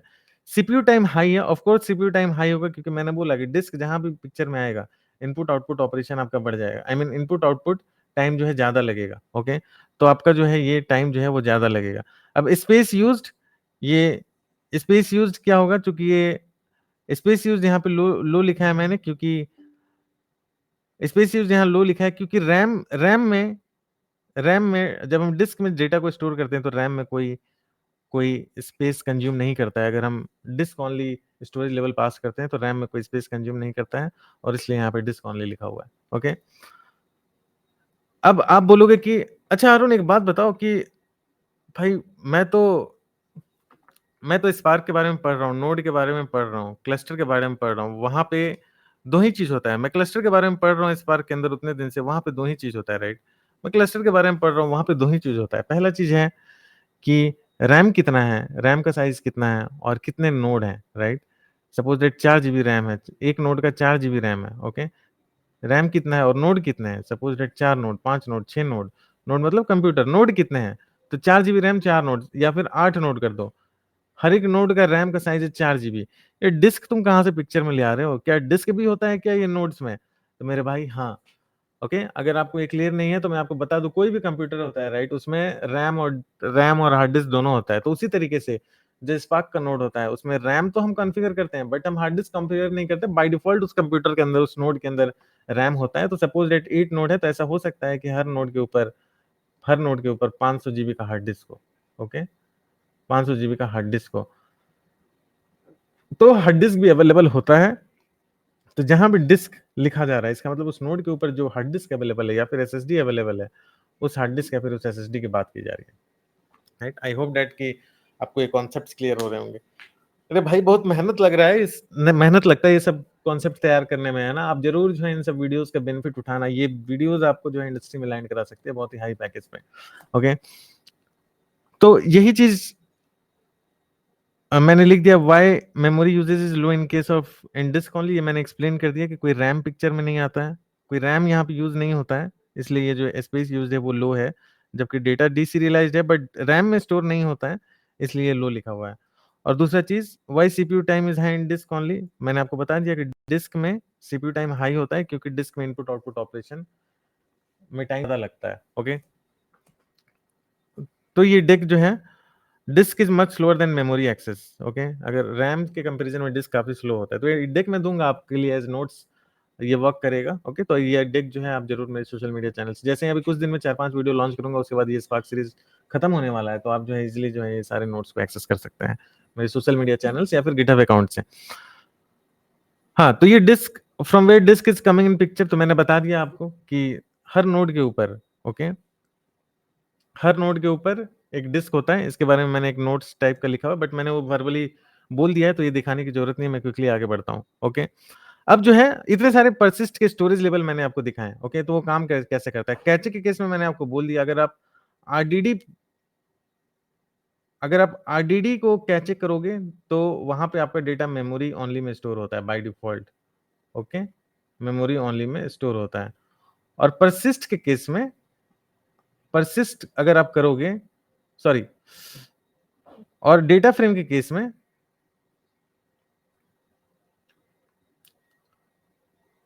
डेटा फ्रेम के केस में आपका डेटा जो है, ओके, डेटा फ्रेम के केस में आपका जो डेटा है वो मेमोरी एंड डिस्क दोनों में स्टोर होता है बाय डिफॉल्ट, अगर आप कैच करोगे तो।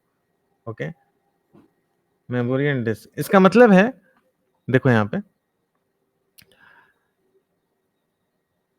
देखो ये तो था कैच के बारे में। अभी हम कोड भी करेंगे, आपको आपको बहुत ही क्लियर आपका कॉन्सेप्ट पूरा का पूरा इसके ऊपर हम लोग क्लियर करेंगे कि है क्या एक्चुअली में। ओके,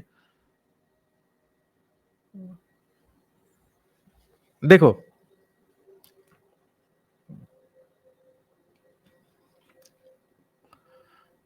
देखो अगर आपको कैचे तो ठीक है, अभी मैंने बता दिया, अभी और बताऊंगा। ओके, अभी और जस्ट थोड़ी देर बाद जो है कैचे के बारे में और डिस्कस करेंगे, बट कैचे तो चलो हो गया। ओके, परसिस्ट के बारे में डिस्कस करते हैं। और परसिस्ट में मैंने आपको बोला था कि मल्टीपल स्टोरेज लेवल्स होते हैं, और सारे स्टोरेज लेवल्स को मैंने अभी आपके सामने दिखाया। अब स्टोरेज लेवल्स को हम पास कैसे करते हैं। ओके, देखो जैसे कि कोई डेटा फ्रेम है आपके पास। ओके, कोई डेटा फ्रेम है डीएफ। ओके, अगर आपको उसको परसिस्ट करना है तो आप लिखोगे डॉट परसिस्ट। ओके, आप लिखोगे डॉट परसिस्ट, और जैसे ही आप डॉट परसिस्ट लिखोगे, ओके, तो बाय डिफॉल्ट जब डॉट परसिस्ट आप लिखते हो तो बाय डिफॉल्ट ये जो है मेमोरी एंड डिस्क इसका स्टोरेज लेवल होता है। ओके, मेमोरी एंड डिस्क इसका स्टोरेज लेवल होता है, यही चीज यहाँ लिखा हुआ है मैंने। ओके, डीएफ डॉट परसिस्ट, जब मैंने इसको परसिस्ट किया तो डीएफ परसिस्ट बना, और फिर यहाँ पे डीएफ परसिस्ट डॉट शो किया हुआ है। Above code stores the data by default in memory and disk storage level. Okay, ये जो बाय डिफॉल्ट स्टोरेज लेवल होता है वो क्या होता है, मेमोरी एंड डिस्क। अगर इस परसिस्ट के अंदर मैंने कुछ भी पास नहीं किया, इसका मतलब by default memory and disk storage level में स्टोर हुआ। बट अगर मैं इतने सारे मैंने स्टोरेज लेवल आपको दिखाए परसिस्ट के, ओके, इतने सारे दिखाए, इसमें से कुछ भी अगर मैं स्टोरेज लेवल पास करूं, अगर मैं मेमोरी और डिस्क के अलावा सपोज दैट मैं मेमोरी ओनली चाहता हूं, ओके, या फिर मेमोरी ओनली 2 चाहता हूं, या फिर मेमोरी ओनली सीरियलाइज 2 चाहता हूं, तो मैं कैसे इसको पास करूंगा, तो बहुत ईजी है। ओके, बहुत ईजी है। आप देखो, आप इसी तरीके से लिखोगे, आपके पास कोई डेटा फ्रेम में डीएफ, आपको आप उसको परसिस्ट करना चाहते हो, तो आप लिखोगे डीएफ डॉट परसिस्ट, फिर यहाँ लिखोगे storage level dot memory only, अगर आप मेमोरी ओनली में इसको परसिस्ट करना चाहते हो तो। ओके, ये स्टोरेज लेवल इस पाइसपार्क से आपको इंपोर्ट करना पड़ेगा, फ्रॉम पाइसपार्क इंपोर्ट स्टोरेज लेवल, तब जाकर आप स्टोरेज लेवल डिफाइन कर पाओगे किस स्टोरेज लेवल पे आप स्टोर करना चाहते हो। अगर आप इस स्टोरेज लेवल को चेंज करना चाहते हो, सपोज डेट आप इसको करना चाहते हो मेमोरी ओनली 2, मेमोरी ओनली 2, तो बस कुछ नहीं, इस मेमोरी ओनली की जगह हम लोग मेमोरी ओनली 2 लिख सकते हैं। ओके, आप कुछ भी इसमें से कुछ भी आप सेट करना चाहते हो, आप डिस्क ओनली करना चाहते हो, तो आप मेमोरी ओनली के बदले आप क्या कर सकते हो, आप कर सकते हो, आप ये disk only storage level set कर सकते हो। Okay, disk only storage level set कर सकते हो, disk only storage level set कर सकते हो। जो भी स्टोरेज लेवल जो मैंने अभी जस्ट पीछे दिखाया था आपको, जो भी लिस्ट मैंने डिस्कस किया था, उसमें से कोई भी स्टोरेज लेवल आपको सेट करना है, बस इस मेमोरी ओनली से आपको रिप्लेस कर देना है। ओके, उस स्टोरेज लेवल पे आपका डेटा स्टोर हो जाएगा। ओके, आपका जो इंटरमीडिएट डेटा है उसी स्टोरेज लेवल पे स्टोर रहेगा। ओके, सीरियलाइज वाला यूज करना है तो सीरियलाइज वाला यूज कर सकते हो, डीसीरियलाइज वाला यूज करना है तो डीसीरियलाइज वाला यूज कर सकते हो। जो भी आपको यूज करना है, आप इजीली जो है उस स्टोरेज लेवल को यूज कर सकते हो। ओके, ओके, तो ये जो है, ओके, ये जो केस है परसिस्ट और कैचे, ओके, कैचे का ये वाला जो स्टेट है, ओके, सॉरी, कैचे का जो ये वाला स्टेट है, ये जो डीएफ डॉट परसिस्ट, ओके, अगर मैं इसको ऐसे लिखूं डीएफ डॉट कैचे, तो दोनों चीज सेम है। ओके, दोनों चीज क्या है, दोनों चीज सेम है। अगर डीएफ डॉट परसिस्ट लिखो या फिर डीएफ डॉट कैचे लिखो, दोनों चीज सेम है। ओके, क्यों? क्योंकि डीएफ डॉट परसिस्ट में भी मेमोरी एंड डिस्क में ही डेटा स्टोर होता है, और डीएफ डॉट कैचे में भी मेमोरी एंड डिस्क में ही डेटा स्टोर होता है बाय डिफॉल्ट बिहेवियर है। कैचे लिखो तो ये, जब मैं कैचे लिखूं इसका मतलब मेमोरी एंड डिस्क में स्टोर हो रहा है, या फिर डीएफ डॉट परसिस्ट लिखूं इसका मतलब मेमोरी एंड डिस्क में ही डेटा आपका स्टोर हो रहा है। ओके, अगर मैं आरडीडी डॉट कैचे लिखूं, ओके, आरडीडी डॉट कैचे लिखूं, तब आप समझना, आरडीडी डॉट कैचे लिखूं, कैचे, तब आप समझना कि यहाँ पे जो स्टोरेज लेवल यूज हो रहा है वो कौन सा यूज हो रहा है, ये मेमोरी ओनली वाला।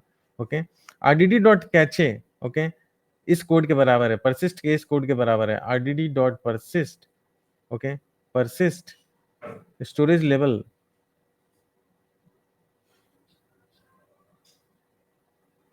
Dot memory only, okay, dot memory only, okay, dot memory only. तो आपका जो आरडीडी डॉट कैचे जो है, ये कोड इस कोड के बराबर है, RDD dot persist storage level memory only. Okay, RDD case में मैंने बोला आरडीडी डॉट कैचे लिखूंगा तो बाय डिफॉल्ट ये मेमोरी ओनली में इस डेटा को जाके स्टोर करता है। Okay, by default memory only में आपके इस डेटा को स्टोर करता है। तो बेसिकली आई मीन परसिस्ट के कुछ फॉर्म्स को ही हम कैचे बोलते हैं, राइट। परसिस्ट का ये फॉर्म जिसमें स्टोरेज लेवल हम मेमोरी ओनली डिफाइन करते हैं, इसको हम कैचे बोल रहे हैं, राइट, आरडीडी के केस में, राइट। और परसिस्ट का ये फॉर्म डीएफ डॉट परसिस्ट जिसमें storage level memory and disk होता है, उसी को हम लोग डीएफ डॉट कैचे बोलते हैं, राइट। तो आप बोल सकते हो इंटरव्यू में कि cache and persist both are used to store intermediate results in Spark. If we store RDD at a storage level of memory only, then it is called as cache in case of RDD. And if we store data frame, we persist data frame in memory and disk storage level, then we can call that cache at data frame level as well. Okay, I hope that you are getting this point. अब हम आगे चलते हैं, और advantage of PySpark persist, cost efficient, time efficient. Of course your time will be saved, आपको फिर से दोबारा वापस से सारे कैलकुलेशंस नहीं करने पड़ेंगे। जैसे DF1 था, फिर DF2 बना, फिर यहाँ पे बना DF3, DF4, okay, DF3, DF4 और DF3, DF4, और ये जो है कैलकुलेशन हो रहा है, ओके, कैलकुलेशन हो रहा है, तो ये कैलकुलेशन जो है आपको बार-बार नहीं करना पड़ेगा।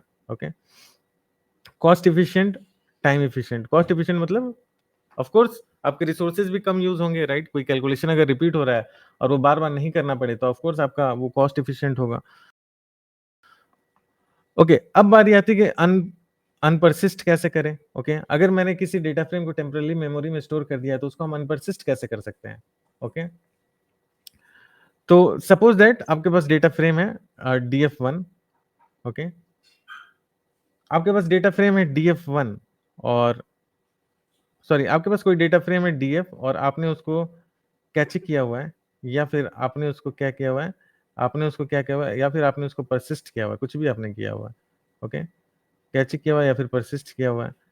अब जो है इसका मतलब है कैच क्या है, इसका मतलब ये डेटा फ्रेम आपके मेमोरी में अवेलेबल है, राइट? मेमोरी आपका कंज्यूम हुआ हो रहा है। अब मुझे इस डेटा फ्रेम की जरूरत नहीं है, जो मुझे कैलकुलेशन करना था वो कैलकुलेशन हो गया। अब इसको मेमोरी से कैसे हटाया जाए, जो डेटा फ्रेम है? तो कुछ नहीं, इट्स वेरी सिंपल। आपको बस df डॉट परसिस्ट लिखना है, चाहे आप कैच करो, df डॉट अनपरसिस्ट लिखना है, चाहे आप कैच करो या फिर परसिस्ट करो, दोनों के केस में आपको अपने डेटा फ्रेम को अनपरसिस्ट करना है। चाहे आप कैच कर लो, चाहे आप अनपरसिस्ट कर लो, इन दोनों के केस में आपको अपने डेटा फ्रेम को क्या करना है? अनपरसिस्ट करना है। जब आप अनपरसिस्ट कर दोगे, तो जो डेटा फ्रेम जो मेमोरी के अंदर स्टोर है, मेमोरी इस केस में मेमोरी एंड डिस्क ओनली में स्टोर है, तो आपका जो है उस मेमोरी एंड डिस्क ओनली में जो आपका डेटा फ्रेम स्टोर है, वो डेटा फ्रेम जब वहां से रिमूव हो जाएगा, डिलीट हो जाएगा, हट जाएगा। ओके, उसकी कैचिंग या फिर उसकी परसिस्टिंग जो है मेमोरी और डिस्क में से हट जाएगी। ओके, तो आपको बस लिखना है df डॉट अनपरसिस्ट। अगर आप rdd को अनपरसिस्ट करना चाहते हैं, तो आपको लिखना है rdd dot unpersist. Okay, rdd dot unpersist. I hope कि आपको ये कॉन्सेप्ट समझ में आ रहा होगा। rdd डॉट अनपरसिस्ट सेम ही है, df के केस में भी df dot unpersist, rdd case में भी rdd डॉट अनपरसिस्ट। वही यहाँ लिखा है, mark the rdd is non persistent and remove all blocks for it from the memory and disk. Spark automatically drops out old data partition. हाँ, एक चीज और, स्पार्क खुद से भी क्लीनिंग करते रहता है। ओके, जो मेमोरी कंज्यूम हो रहा है उसको खुद से भी क्लीनिंग करते रहता है, और लिस्ट रिसेंटली यूज्ड फैशन में डेटा को रिमूव करता है। मतलब जो सबसे पुराना डेटा होगा, लिस्ट रिसेंटली यूज्ड मतलब जो सब लेटेस्ट जो डेटा होंगे वो अवेलेबल होंगे, और जो पुराना डेटा होगा, ओके, जो पुराना डेटा होगा और वो यूज नहीं हुआ होगा, ओके, तो उस डेटा को वो क्या करेगा? रिमूव करते चलेगा। अगर आप मैनुअली हटाना चाहते हैं, तो इस तरीके से ऑटोमेटिकली रिमूव करता है। बट अगर आप मैनुअली हटाना चाहते हैं, तो आपके पास rdd डॉट अनपरसिस्ट या फिर df डॉट अनपरसिस्ट मेथड है, जिसको यूज करके आप मैनुअली जो है उसको हटा सकते हैं मेमोरी में से, जो भी डेटा फ्रेम को आपने, जो भी डेटा फ्रेम या फिर rdd को आपने कैचे या फिर परसिस्ट किया है। अब मैं क्विकली अपने इस पोर्टल पे जाता हूँ और अपने क्लस्टर को स्टार्ट कर देता हूँ, और मैं क्विकली आपको एक सेट ऑफ कोड रन करके दिखाता हूँ। ओके, क्विकली जो है मैं एक सेट ऑफ कोड आपको रन करके दिखाता हूँ, और आपको ये, ताकि आपको ये कॉन्सेप्ट जो है आपको पूरा का पूरा जो है वो क्लियर हो जाए।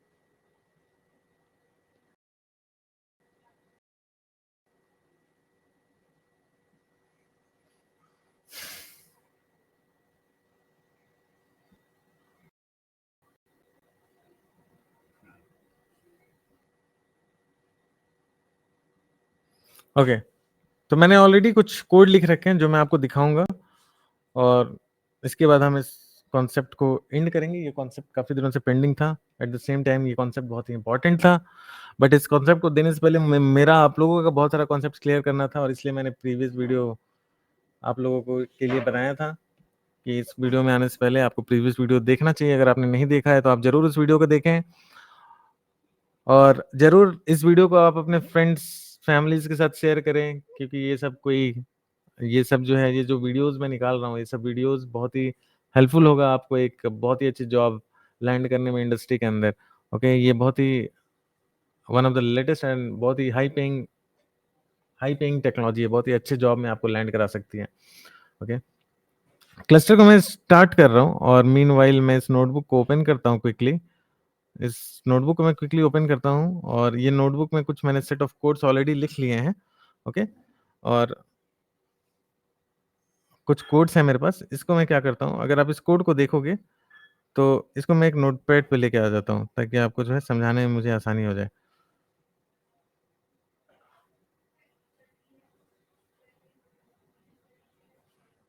ये यहाँ पे डाल देता हूँ, लोन का डेटा है। ये लोन का डेटा है, लोन का डेटा है, इसको मैं रीड कर रहा हूँ, ओके। ये पाथ है, एडीएलएस लोकेशन है, एक सीएसवी फाइल है जिसको मैं रीड कर रहा हूँ, okay. Read loan data, loan data from ADLS, ADLS से मैंने इसको रीड किया, ओके। इसको मैंने एडीएलएस से रीड किया और उसके बाद मैंने क्या किया, मैंने आपको उसके बाद मैं उस डेटा पे फ़िल्टर लगाता हूँ। मुझे सिर्फ़ वैसे रिकॉर्ड्स चाहिए जिसमें कि लोन अमाउंट 2000 से ज़्यादा है।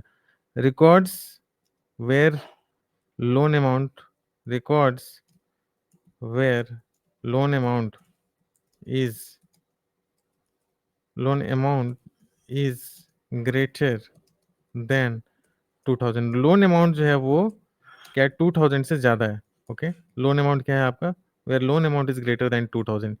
जो लोन अमाउंट है वो 2000 से ज़्यादा है। इसको मैंने फ़िल्टर कर लिया है यहाँ पे, फ़िल्टर का कोड है। तब तक ये स्टार्ट हो रहा है, इसको स्टार्ट होने देते हैं।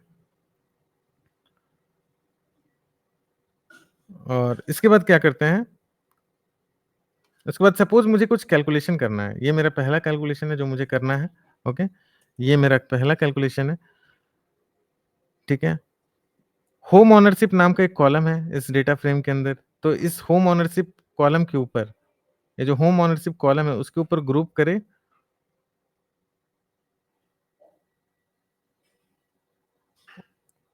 Okay, along loan amount, loan amount के साथ। और मुझे जो है बताएं कि ये जो होम ओनरशिप नाम का एक कॉलम है उसके अंदर, और मुझे बताएं कि क्या टोटल लोन अमाउंट है। अभी मैं डेटा दिखाऊंगा आपको, ओके। तब तक मैं यहाँ पे एक कोड लिख लेता हूँ। और उसी तरीके से ये मुझे दूसरा कैलकुलेशन करना है, और इस कैलकुलेशन में मुझे वेरिफिकेशन स्टेटस के ऊपर, इसमें भी मुझे ग्रुप बाय करना है वेरिफिकेशन स्टेटस के ऊपर। ये जो वेरिफिकेशन स्टेटस है उस पे मुझे ग्रुप बाय करना है, group by with verification status along with loan amount, okay. Loan amount तो यहाँ लिखा हुआ है, ठीक है। तो ये मेरा कैलकुलेशन 1 है और ये मेरा कैलकुलेशन 2 है, ओके। अगर आप देखोगे तो ये दोनों कैलकुलेशन डीएफ लोन फिल्टर पे डिपेंडेंट है। डीएफ लोन फिल्टर यहाँ पे है, ओके, यहाँ पे कैलकुलेट हो रहा है। मतलब ये जो डीएफ लोन फिल्टर है, ये देखो दोनों कैलकुलेशन में, कैलकुलेशन 1 और कैलकुलेशन 2 दोनों में यूज हो रहा है। देखो डीएफ लोन फिल्टर और डीएफ लोन फिल्टर। तो जब ये कोड रन करेगा तो डीएफ लोन फिल्टर को ये ढूंढेगा, डीएफ लोन फिल्टर में जाएगा तो ये यहाँ पे फिल्टर ऑपरेशन लगेगा और ये डीएफ लोन डेटा फ्रेम को ढूंढेगा। जब डीएफ लोन डेटा फ्रेम को ढूंढेगा तो फिर से ये पूरा डेटा जो है रीड होगा। उसी तरीके से जब ये कैलकुलेशन 2 होगा, यहाँ पे भी डीएफ लोन फिल्टर पे जाएगा, डीएफ लोन फिल्टर, फिर ग्रुप बाय होगा वेरिफिकेशन स्टेटस पे, और फिर लोन अमाउंट पे क्या होगा, लोन अमाउंट पे फिर सम लगेगा। तो ये डीएफ लोन फिल्टर जो है यहाँ पे फिर से ये फिल्टर लगेगा, और ये भी DF loan filter DF loan filter DF loan पे डिपेंडेंट है। तो ये डीएफ लोन पे डिपेंडेंट है, तो ये डीएफ लोन यहाँ पे है, और ये भी जो है रीड हो रहा है। तो इसका मतलब जो है ये ऑपरेशन डीएफ लोन जो है दोनों में यूज हो रहा है। तो ये जो डीएफ लोन का जो कैलकुलेशन है, मतलब डीएफ लोन का जो डेटा है, डीएफ लोन फिल्टर यहाँ भी यूज हो रहा है, डीएफ लोन फिल्टर यहाँ भी हो रहा है।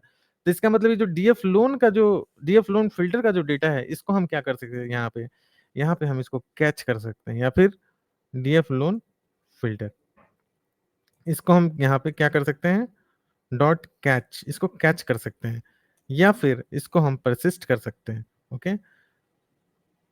तो या फिर हम इसको क्या कर सकते हैं, या फिर हम इसको परसिस्ट कर सकते हैं, ठीक है। या तो हम कैच कर देंगे, या फिर हम इसको क्या कर देंगे, परसिस्ट कर देंगे। दोनों में से कुछ भी कर सकते हैं।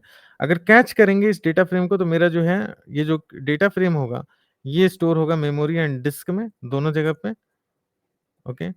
और अगर हम परसिस्ट करें, तो परसिस्ट के केस में भी बाय डिफॉल्ट इसी में स्टोर होगा, ओके। बाय डिफॉल्ट इसी में स्टोर होगा। बट अगर हम कोई स्पेशल जगह स्टोर करना चाहते हैं, जैसे कि डिस्क ओनली, तो यहाँ पे हमें पास करना पड़ेगा disk only, okay, disk only. और यहाँ पे ये वाला कोड देना है अपने को, जो मैंने आपको अभी दिखाया था, ओके। स्टोरेज लेवल, अगर हम कुछ स्पेशल लोकेशन को स्पेसिफाई करेंगे तो हमें यहाँ पे ये स्टोरेज लेवल को लिखेंगे, और ये स्टोरेज लेवल मॉड्यूल को इंपोर्ट करते हैं पाइस्पार्क से, ओके। इसको जो है यहाँ पे टॉप पे कहीं लिख देंगे, ठीक है। स्टोरेज लेवल लिखेंगे, और इस तरीके से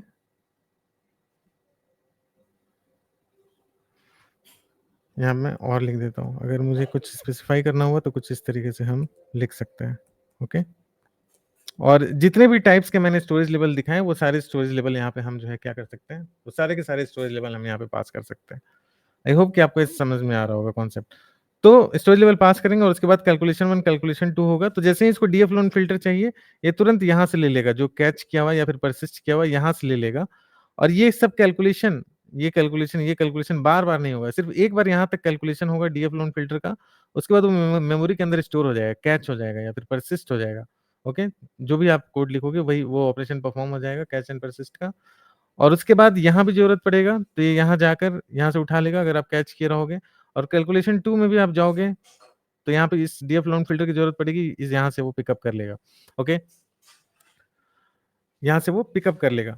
तो अब जो है आपका कैलकुलेशन 1 हो गया, सपोज़ दैट कैलकुलेशन 2 हो गया, तो मेमोरीज़ उसको या तो एलआरयू फैशन में क्या होगा, आपका जो एलआरयू फैशन में जो आपका डेटा है मेमोरी के अंदर या फिर डिस्क के अंदर, वो क्या होगा, एलआरयू मतलब लीस्ट रिसेंटली यूज, मतलब जो फ्रिक्वेंटली यूज नहीं हो रहा है वो डेटा ऑटोमेटिकली जो है वो क्या होगा, ऑटोमेटिकली रिमूव होगा। या फिर आप एक कोड लिख सकते हो, उसमें कोड में आपको बस ये लिखना है, कैच डॉट डीएफ डॉट अनपर्सिस्ट। ये कोड जैसे ही आप लिख दोगे आपका डेटा जो है अनपर्सिस्ट हो जाएगा, जो भी डेटा आपका मेमोरी के अंदर स्टोर्ड है। ओके, आई होप डेटा आपको ये कॉन्सेप्ट समझ में आ रहा होगा। मैं क्विकली जो है कोड रन करता हूँ यहाँ पे। स्टार्ट हुआ, स्टार्ट हो गया। तो यहाँ पे बस रीड हो रहा है डेटा, लोन का डेटा है, देखो रीड कर लिया क्विकली। ये रीड किया, बस अब थोड़ी देर और उसके बाद हम इस लेक्चर को बंद करेंगे। और इसके साथ आई होप कि आपका पूरा कैच एंड परसिस्ट का कॉन्सेप्ट आपको समझ में आया होगा। आप बिल्कुल भी इग्नोर नहीं कर सकते, जरूर इस वीडियो में जो भी मैंने बताया उसके नोट्स बनाइएगा, और ये पीपीटी मैं आपको दूंगा, उस पीपीटी को आप जरूर यूज करना अपने इंटरव्यू प्रिपरेशन में। ओके, और उसके बाद इस जो भी लोन, ये डेटा फ्रेम मैं आपको दिखा देता हूँ एक बार, DF loan dot show. Okay, DF loan dot show, इस डेटा फ्रेम को मैं दिखाता हूँ। और ये डेटा फ्रेम अगर आप देखोगे तो देखो शो में अच्छे से नहीं दिख रहा है, इसको कर देते हैं डिस्प्ले। इसको करते हैं हम डिस्प्ले, और डिस्प्ले किया तो देखो इस तरीके से कुछ डेटा फ्रेम है हमारा। ये डिस्प्ले है। ओके, और इसमें एक बहुत सारे कॉलम्स हैं। इसमें एक कॉलम है हमारा लोन अमाउंट, कहाँ गया, एक कॉलम यहाँ देखो verification status, source verified, verified not verified, verified not verified, verified not verified, मतलब कुछ वेरिफिकेशन का कॉलम है, या फिर एड्रेस वेरीफाई, या फिर कुछ और वेरिफिकेशन का कॉलम है कि यहाँ लिख दिया गया है कि हाँ वेरीफाइड एंड नॉट वेरीफाइड है। ओके, इस टाइप के कुछ रिकॉर्ड्स इसके अंदर। या फिर बीजीबी बैकग्राउंड वेरिफिकेशन जो होता है। ओके, बैकग्राउंड वेरिफिकेशन वेरीफाइड है नहीं वेरीफाइड है। और बैकग्राउंड वेरिफिकेशन वेरीफाइड है नहीं वेरीफाइड है। उसके अलावा हमें दिखाना है loan amount, right. Okay, loan amount भी है इसी इसी कॉलम्स के अंदर। तो हम सपोज दैट सिर्फ उन रिकॉर्ड्स को लेते हैं जिसमें लोन अमाउंट जो है वो 2000 से ज्यादा हो, सिर्फ उसी रिकॉर्ड को हम ले रहे हैं और एक नया डेटा फ्रेम बना रहे हैं, डीएफ लोन फिल्टर। इसको मैं क्विकली रन करता हूँ, रन कर दिया। अब डीएफ लोन फिल्टर आगे के दोनों कैलकुलेशन में यूज हुआ है, राइट। अभी मैंने आपको दिखाया, यहाँ भी डीएफ लोन फिल्टर यूज हो रहा है, और यहाँ पे ये एक नया डेटा फ्रेम बन रहा है। इस नया डेटा फ्रेम के क्रिएशन में एक डीएफ लोन फिल्टर का यूज हो रहा है। उसी तरीके से यहाँ पे एक नया डेटा फ्रेम बन रहा है, इस नया डेटा फ्रेम के क्रिएशन में भी डीएफ लोन फिल्टर यूज हो रहा है। मतलब ये डेटा फ्रेम दो जगह रिपीट हो रहा है। तो हम क्या कर सकते हैं, इस डेटा फ्रेम को कैच कर देंगे मेमोरी में। तो DF loan filter dot catch, या फिर परसिस्ट भी कर सकते हैं, मैंने यहाँ पे कैच किया है, कैच कर दिया। और अब जो है हम इस कोड को रन करेंगे, तो ये जो है ज्यादा फास्ट रन करेगा। इस कोड को मैंने जो रन किया ज्यादा फास्ट रन करेगा, क्योंकि वो कैलकुलेशन बार बार नहीं होगा। ओके, ये इसका आउटपुट है। उसी तरीके से दूसरे कैलकुलेशन को अगर मैं रन करूं, ओके, और तो ये जो है डीएफ डॉट शो करूंगा तो ये उसका आउटपुट है। तो ये कॉन्सेप्ट है कैच एंड परसिस्ट का, और ये जो है परफॉर्मेंस ट्यूनिंग का एक बहुत बड़ा स्टेप है। ओके, तो जब आपसे इंटरव्यू में परफॉर्मेंस ट्यूनिंग के बारे में पूछा जाए, उस केस में भी आपको यही स्टेप्स जो है बताने हैं, एक्सप्लेन करने हैं। आई मीन परफॉर्मेंस ट्यूनिंग के जो स्टेप्स है स्पार्क के अंदर, उसमें एक स्टेप आपका यूजिंग कैच एंड परसिस्ट भी होगा। ओके, तो ये कॉन्सेप्ट को आपको समझना बहुत जरूरी था। मैंने इस कोड को ऑलरेडी अपने गिटहब पे डाल दिया है। ओके, आई डोंट नो डाला है कि नहीं। यहाँ पे डाल दिया है, तो आप जो है इस कोड को यूज कर सकते हैं अपने लर्निंग पर्पस के लिए। और मैंने जो ये टेक्स्ट पे लिखा है, ओके, इस कोड को भी मैं वहां पे डंप कर दूंगा, ताकि आपके लिए जो है काफी एक एक नोट्स जो है तैयार रहे, जो कि आपके लिए काफी हेल्पफुल होगा। Okay, catch and persist code, मैं अभी इसको क्या करता हूँ, आपके सामने जो है ये डाल देता हूँ, cache and persist code. Okay,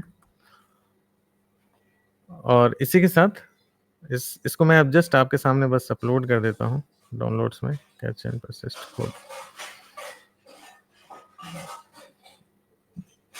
आपके सामने जो है मैं इसको अपलोड कर देता हूँ, ताकि आपके पास भी एक रेफरेंस बना रहे, आपके पास एक नोट्स बनता रहे जो आपको हेल्प करता रहे आपकी प्रिपरेशन जर्नी में। और मेरा पर्पस बस यही है कि आप जो है अच्छे से अच्छे पैकेज में, इंडस्ट्री में अपनी जगह बनाएं। तो इस वीडियो में बस इतना ही, हम फिर मिलेंगे अपने नेक्स्ट वीडियो में। आई होप कि आपको ये वीडियो अच्छा लगा होगा। जरूर कमेंट करके बताएं, अगर फिर भी कोई डाउट है तो I will be more than happy to help you out. Thank you everyone for watching this video, take care, bye.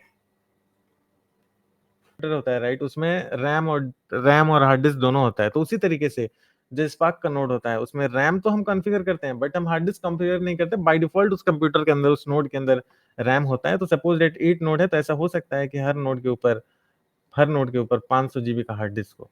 Okay, 500 GB का हार्ड डिस्क हो, तो हार्ड डिस्क भी अवेलेबल होता है।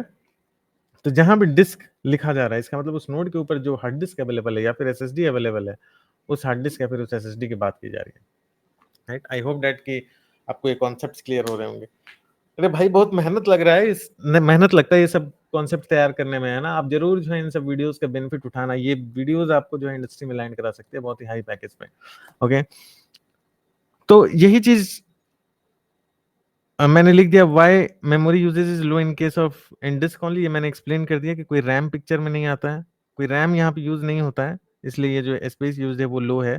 जबकि डेटा डीसीरियलाइज्ड है बट रैम में स्टोर नहीं होता है, इसलिए लो लिखा हुआ है।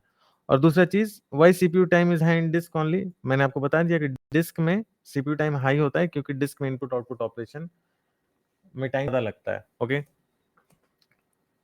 तो ये डिस्क जो है, disk is much slower than memory access. Okay, अगर रैम के कंपैरिजन में डिस्क काफी स्लो होता है, तो ये डिक मैं दूंगा आपके लिए एज नोट्स, ये वर्क करेगा। ओके, तो ये डिक जो है आप जरूर मेरे सोशल मीडिया चैनल्स, जैसे अभी कुछ दिन में 4-5 वीडियो लॉन्च करूंगा, उसके बाद ये स्पार्क सीरीज खत्म होने वाला है, तो आप जो है इजिली जो है ये सारे नोट्स को एक्सेस कर सकते हैं मेरे सोशल मीडिया चैनल्स या फिर गिटहब अकाउंट से।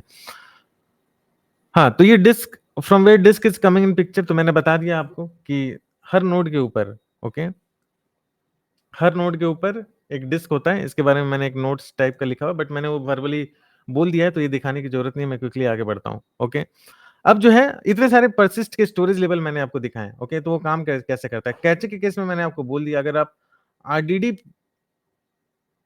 अगर आप आरडीडी को कैचे करोगे तो वहां पे आपका डेटा मेमोरी ओनली में स्टोर होता है by default. Okay, memory only में स्टोर होता है। और परसिस्ट के केस में, परसिस्ट अगर आप करोगे, सॉरी, और डेटा फ्रेम के केस में,